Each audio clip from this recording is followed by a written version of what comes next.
क्या यह बेरोजगारी का दंश नहीं है कि हज़ारों युवा नौकरी के लिए इसराइल जाने के लिए लाइन में लगे हैं? ये जानने के बावजूद भी महायुद्ध चल रहा है। विभिन्न प्रदेशों में हज़ारों युवा अपने दस्तावेज़ों के साथ लाइन में लगे हैं, कड़ाके की ठंड में लगे हैं और चाहते हैं कि वे किसी भी तरह इसराइल चले जाएं। इसराइल जाने का सिलसिला तब शुरू हुआ जब हमास ने इसराइल पर 7 अक्टूबर को हमला किया और इसराइल ने हज़ारों फ़िलिस्तीनियों के वर्क परमिट को निलंबित कर दिया, जिससे वहाँ मजदूरों की भारी कमी हो गई।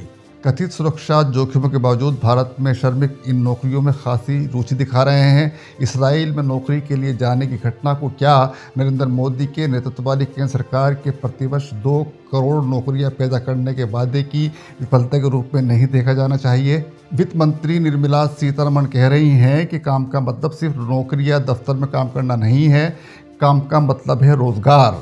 अपना कारोबार चलाना या स्टार्टअप करना भी रोज़गार है। मोदी सरकार कोई भी योजना बनाने से पहले इस बात का खास जोर देती है कि नई योजनाओं से नए जॉब क्रिएशन पर क्या असर पड़ेगा। हर योजना पर पीएम पूछते हैं कितनी नौकरी बनेंगी। अगर आप में क्षमता है और आप अपना बिजनेस चलाना चाहते हैं तो सरकार मदद करती है।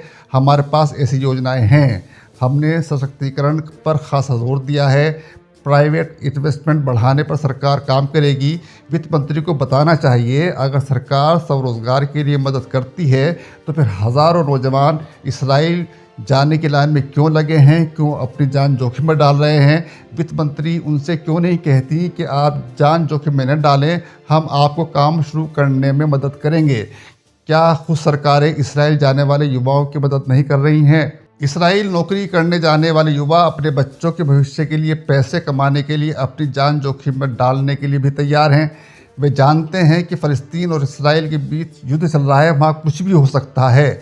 हमने देखा था कि जब रूस और यूक्रेन युद्ध शुरू हुआ था तो वहाँ से हज़ारों छात्र भारत वापस आ गए थे। क्या यह विडंबना नहीं है कि अब युवा युद्धग्रस्त देश में जाने के लिए लाइनों में खड़े हैं? क्या यह बेरोजगारी नहीं दर्शाता? युवा इसराइल इसलिए जाना चाहते हैं क्योंकि उन्हें अपने देश में रोज़गार नहीं मिल रहा है। अगर रोज़गार मिलता तो इसराइल क्यों जाते?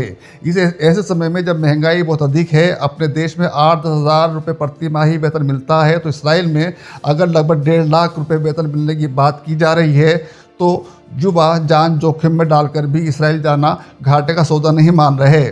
एक युवा ने मीडिया से बात करते हुए कहा कि मैं जानता हूँ कि इसराइल में कोई ज़िंदगी को खतरा है, लेकिन गरीबी से बड़ा कोई खतरा नहीं। युवाओं में अब बढ़ रही भयंकर बेरोजगारी से न सरकार अनजान है न मीडिया, लेकिन बेरोजगारी का मुद्दा मंदिर मुद्दे के शोर में कहीं गुम कर दिया गया है, उसको दबा दिया गया है। 31 साल के रंजीत कुमार ने बीबीसी को बताया कि मेरे पास 2 डिग्रियां हैं और मैं डीजल मैकेनिक के तौर पर काम करने के लिए सरकार की तरफ से कराए जाने वाले ट्रेड टेस्ट को पास कर चुका हूं, लेकिन रोज़ 700 रुपये से अधिक कभी कमा नहीं सका। इसराइल में नौकरी करने पर मुझे हर महीने 1,37,000 रुपये की तनख्वाह से के साथ साथ रहने का ठिकाना ही मिलेगा और मेडिकल सुविधाएं मिलेगी। सवाल यह है कि भारत में ये चीज़ें क्यों नहीं मिल सकती? भारत में यहाँ पर कोई सुरक्षित नौकरी नहीं है, चीज़ों की कीमतें बढ़ रही हैं। 9 साल पहले मैंने ग्रेजुएशन की पढ़ाई ख़त्म की थी, लेकिन अब तक आर्थिक तौर पर स्थायित्व नहीं हासिल कर सका। इसराइल जाने की लाइन में लगे युवाओं की इसी तरह की मिलती जुलती बहुत कहानियां हैं जो मीडिया में बराबर आ रही हैं। दरअसल 2016 में की गई नोटबंदी और फिर कोरोना महामारी को रोकने के लिए लगाए गए कड़े लॉकडाउन ने लोगों की आर्थिक रूप से तबाही की। कोरोना महामारी के बाद देश के 15% से अधिक ग्रेजुएट और 25 साल से कम उम्र के 42% ग्रेजुएट्स में के पास नौकरियां नहीं हैं। रोज़गार मिलने पर भी वेतन इतना नहीं होता कि युवा अपने परिवार का भरण पोषण कर सकें।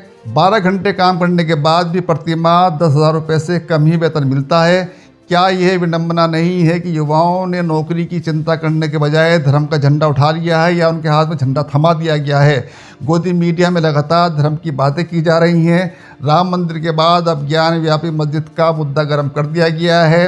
गोदी मीडिया में रात दिन सिर्फ धर्म छाया हुआ है, रोज़गार की कोई बात नहीं कर रहा, महंगाई की कोई बात नहीं कर रहा। धर्म धर्म धर्म, सिर्फ धर्म ही गोदी मीडिया में छाया हुआ है। रात दिन इसी पर डिबेट हो रही है, इसके अलावा कुछ नहीं हो रहा। देश के विभिन्न हिस्सों में ईवीएम के खिलाफ लगातार प्रदर्शन हो रहे हैं। यूपी के कानपुर में अधिवक्ताओं ने प्रदर्शन किया। अधिवक्ताओं ने पोस्टर के माध्यम से ईवीएम हटाओ, बैलेट पेपर लाओ की मांग की।